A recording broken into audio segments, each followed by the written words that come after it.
Ayun, okay. KGX, kumusta tayong lahat? Okay, 2 days ago, no? So, nagkaroon tayo ng entry dito sa area na to. So, nakuha naman yung ating 120. And then, nung sinabi natin makuha yung 120, sabi natin dito, we'll try na mag-short dito sa 120 pag nakuha. And then, nakuha naman si 120. And then, tingnan nyo, TP out sa area na to. So, kung mapapansin natin, ang kinuha niyang support ay itong area na to, no? Expected nga lang natin, ito lang no? Itong 16, pero kinuha niya to, itong area na to. No? Yan ang kanyang kinuha. Okay. So far, sa 1 hour time frame, fake out ang nangyari sa kanya dito sa area na to, no? Fake out. Okay?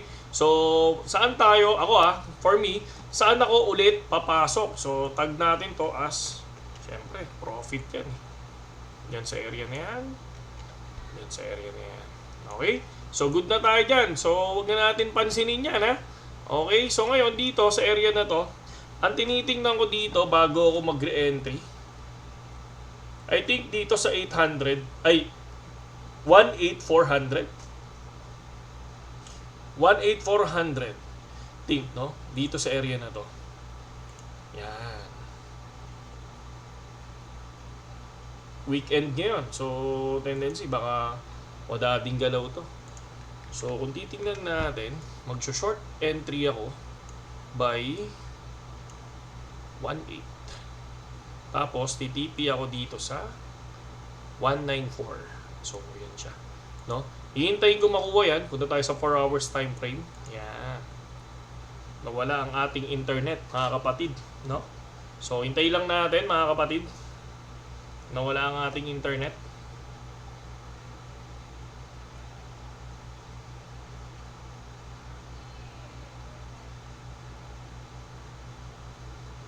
So yan. Basta sige. Dito ako mag-entry diyan sa area na yan kay 18400. Okay? 18400 and then magka-cut loss ako ng 119200. Okay? So pagka ibig sabihin, pag pumalo dito, mag-short position ako. So, ibig sabihin, ang tingin ko is babagsak siya. Yun yung ating nakikita, no? Pag pumunta dito sa 118,400 and then TP sa 19,200. Okay? So, yan tayo, no? Hindi tayo basta-basta pumapasok. At tinitingnan ko muna dyan sa ng support and resistance. Yun lagi, mga kapatid. Hindi ako basta-basta papasok kung alam kong wala naman to sa support, wala to sa resistance ko. Parang ganun siya, no? Yun yung napapansin natin. And then, kung titingnan naman natin dito, pasok naman tayo sa iba. Kung mapapansin natin, ito yung sinabi ko sa inyo, no? Yan. As of 12 hours ago, no, the whale holding 80k Bitcoin has finished transferring the entire stock of 80,000 BTC, no, to Galaxy Digital after holding for over 14 years, no? So, kung mapapansin nyo, benta time, no? Pag ito nagbenta, sure ball, no?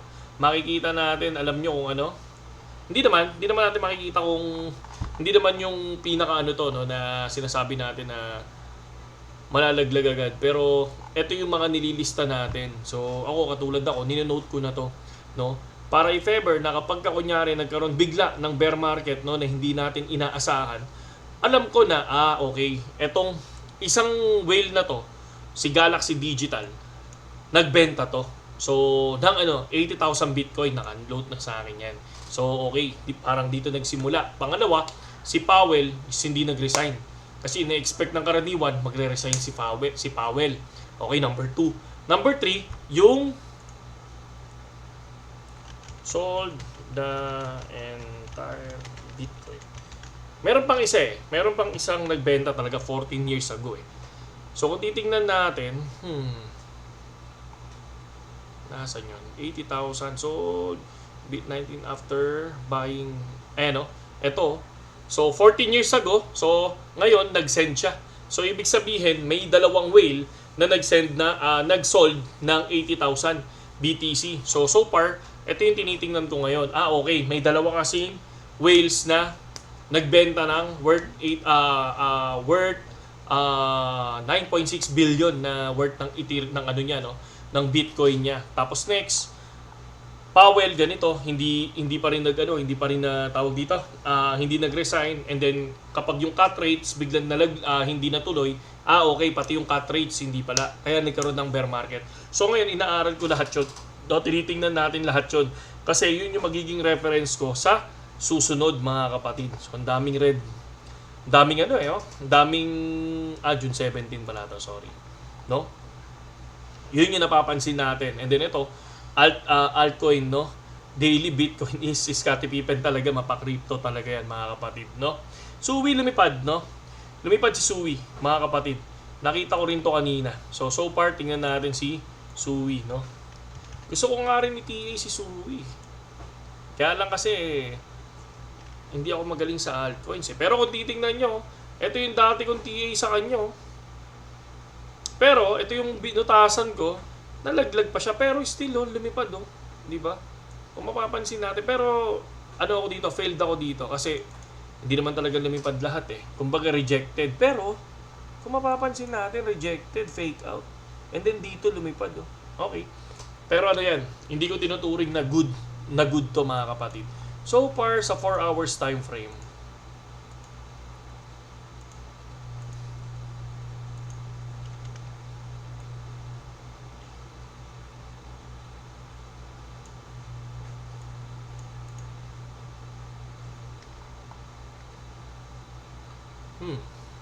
So, ibig sabihin, sinasabi nila, ang resistance daw ay 4.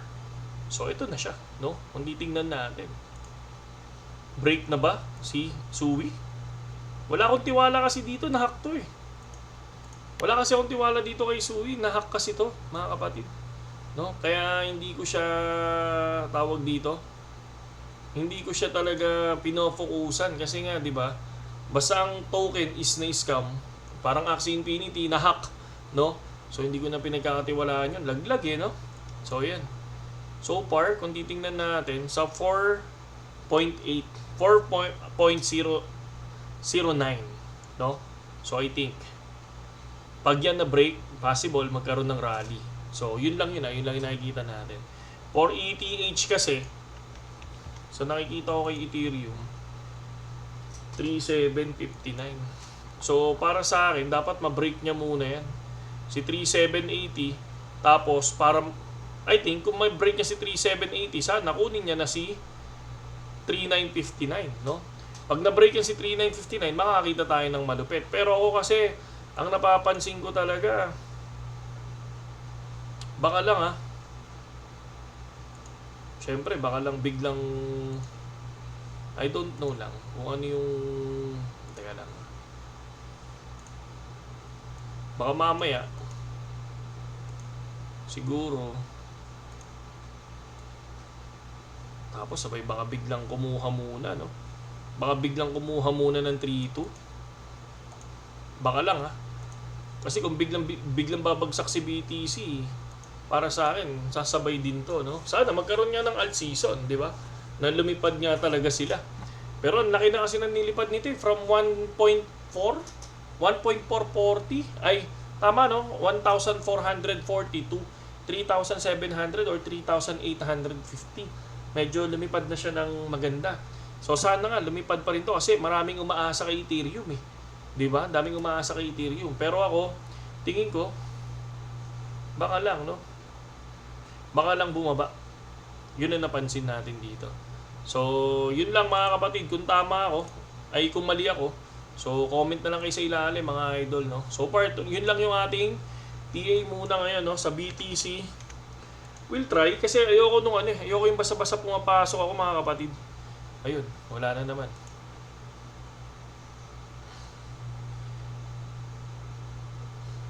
Check lang natin. So far, kung titingnan natin, sana ma-hit muna si 118,400. 118,450 or 118,400, mga kapatid. And then, baka magkaroon ng drop. So, yun lang nakikita ko, mga idol. Or pag bumaba ng 117,200. Siguro pag bumaba ng 117,200 dyan, baka magpakita ng rally hanggang dito ulit. Or baka lumagpas ulit, no? So, pero ang pinaka entry natin dito sa area na to. Ako for me pala, 1184. So, yun lang. Saludo sa inyo lahat, KGX.